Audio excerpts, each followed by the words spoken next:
There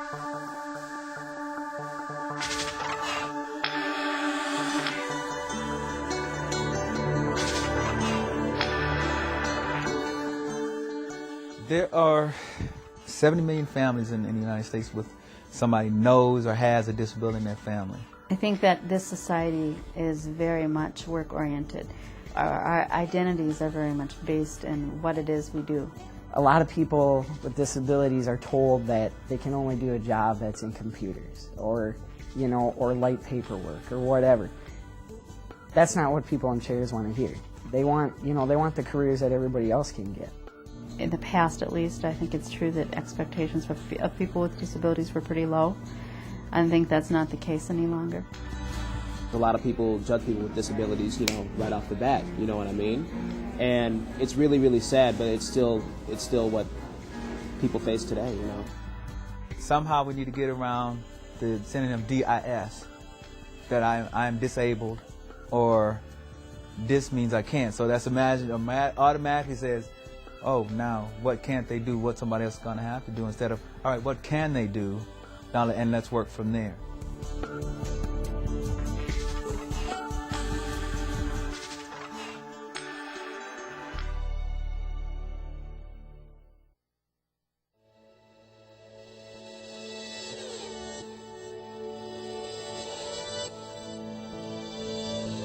Not only for me is it a case of having a job, but it's doing well at that job and doing well enough to be able to advance. So it's good for me, in a sense, to be able to know that I can strive for something and accomplish it and be recognized for that. Getting the paycheck every other week or every 2 weeks, it helps with a little bit of income. But me being able to work again, that just made a huge difference in how I felt, so much more independence. It keeps me active. My disease, if I sit around and do nothing, it's going to affect me a lot quicker. And so a job gives me the ability to get out, to keep active. Not to mention it gives me money to have a life. And it's a way to express yourself. It's a way to use your skills. And for me specifically, I was able to share what I had experienced and what I'd learned. And that was worth a lot, to be able to give that to other people. For real. So it gives me a good concept of myself, or a good motivation to keep striving for things. Being able to work puts you in a spot where you're just like everybody else. Because if you have a disability, a lot of times you're left on the sidelines.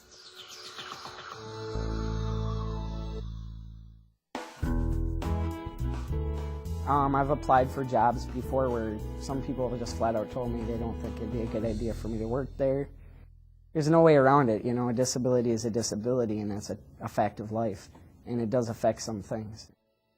My name is Dustin Sammons. I live in a little town called New Prague, south of the cities here. A little town with gravel roads still. Some alleyways, I should say, but it's a small town. I have a neurological disorder which is called spinal muscular atrophy, which is a type of muscular dystrophy. What it does is it causes my muscle tissue to deteriorate. So actually I've only been in a wheelchair, electric wheelchair, for probably about 3-4 years. I was actually able to walk until 8th grade, which then my legs became weaker. So then I was, put into a manual wheelchair, and then eventually my arms got weaker. So now I'm in an electric wheelchair. My actual job title is instrument builder, but what I do is I assemble circuit cards by using blueprints that tell how the board is built. So I do a number of different things, from prepping components to installing, soldering. I like it a lot, actually. It's fun. It gives me a lot of different responsibilities. I'm able to meet more people. Basically, I've been a supervisor for almost 2 years now. Dustin's an outstanding employee. I mean, he's got a disability. He rides around in a wheelchair, but that doesn't seem to bother Dustin at all. I mean, he's always high in spirits.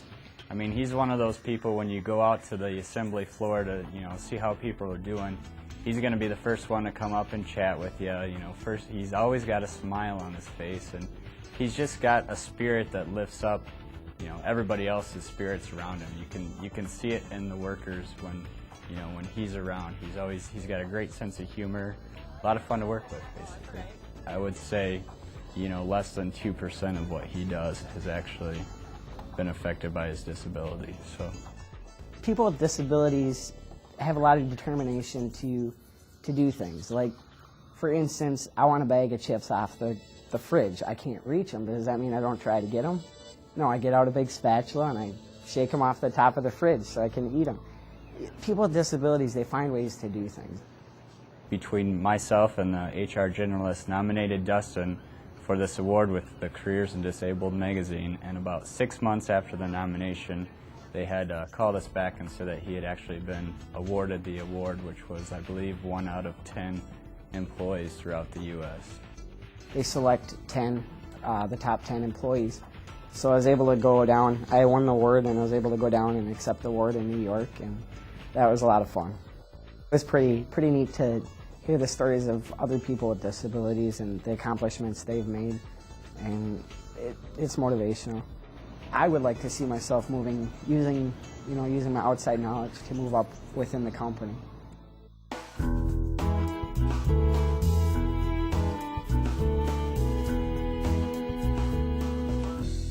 The biggest barrier that people with disabilities face is attitudinal. There's always that inclination for people to make an assumption that if you have a disability of any kind, that it somehow includes an intellectual capacity. And well over 90% of people with epilepsy, well over 90% of people with cerebral palsy, etc., have no intellectual impairment.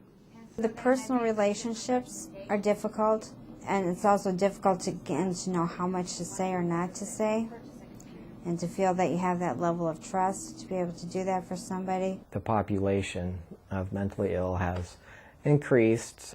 One person, for instance, was hardworking and motivated and worked overtime, did everything they could to do their best, and all of a sudden their life changed, and they got an illness and had to quit their job, go to therapy, and start taking meds. They're just going back to what they did before, but their thought process and their meaning of life and work have changed.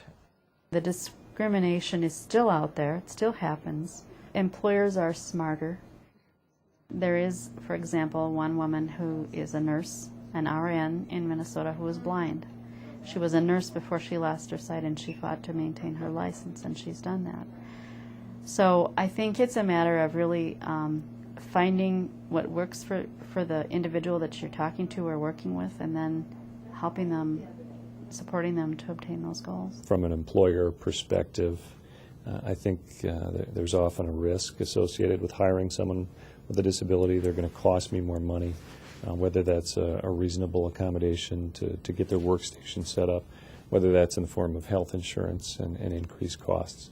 And I think the statistics don't bear that out. That's not necessarily true. There's still a big stigma out there with working with people that are physically different than you. When someone, maybe their facial structure is different, or they might be in a wheelchair, it's tough for an employer to look at that person and believe that this person can be an asset to our company.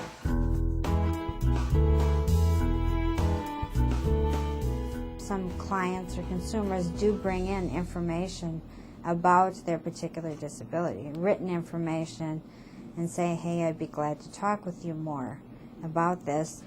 And I do know one woman who in her workplace, they actually had like an in-service for her, and to teach some of the other staff that, yes, this woman does have seizures occasionally, and she may have some while on the job, and this is what to do and not to do. I think people with disabilities generally are very used to educating, whether it's a doctor, if you have a change in insurance and needing to recite your litany of prescriptions and different specialists that you need to see. You deal with somebody, whether it's an employer, family member, prospective mate, children. Somewhere you have to deal with that on some level. Frankly, until I broke my neck at the age of 26, I didn't have any friends with disabilities. I didn't have any family members with overt or obvious physical disabilities. It wasn't until I was forced to deal with it at a very personal level that I learned what it was like to live with a disability and what that means. Well, I think in my personal experience, I was working at the state capitol for the Minnesota House of Representatives when I broke my neck in the fall of 1993. I was actually riding my bicycle on the way to work at the Capitol and fell off the bike and hit a lamppost, and that's what caused me to sustain my injury. My boss came to visit me a few days after I broke my neck, stood at the side of my hospital bed and said, "Your job is here when you want to come back, and we'll figure out a temporary replacement for you, but you're certainly welcome back to the position as soon as you're physically ready to come back."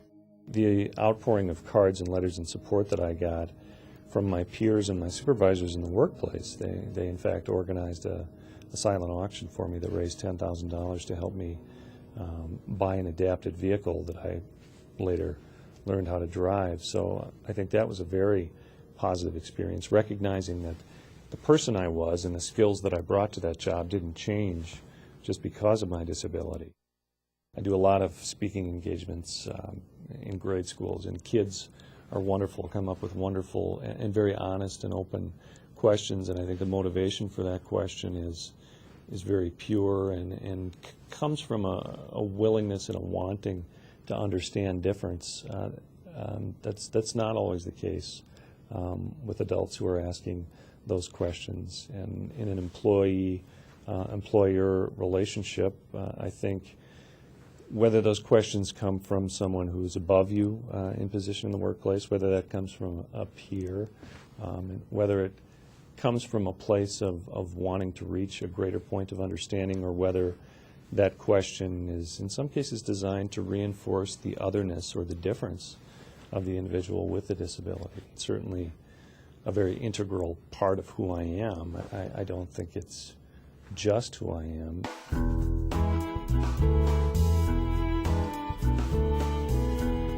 Image is everything, as they say, you know? And, you know, if they see someone with a disability, you know, they automatically assume something. Oh, let me help him. Oh, let me do something. When, you know, they can do things on their own. You know, they're their own person and they're fine. It's really important, especially for families, to be of support but not inhibit the person with a disability, setting expectations that are real. I guess Americans' human nature is to overprotect or be caretaking, and in that way can harm people and not allowing them to be who they want to be and do the work they can do and grow and prosper. I do know of people who have been accepted for the job, and yes, you can have this job and start, and then you tell them that yes, you do have this disability, and somehow they lose their job in 3 to 5 days. That particular employer may not say, oh, this is because of this, for me, epilepsy or seizures, but they kind of find ways around it. Certainly I've heard horror stories of very inappropriate and illegal questions that have been asked by employers in a job interview, having someone ask if they can go to the bathroom independently or whether they need assistance in going to the bathroom, and how could that business possibly be expected to assist in providing that for a potential employee.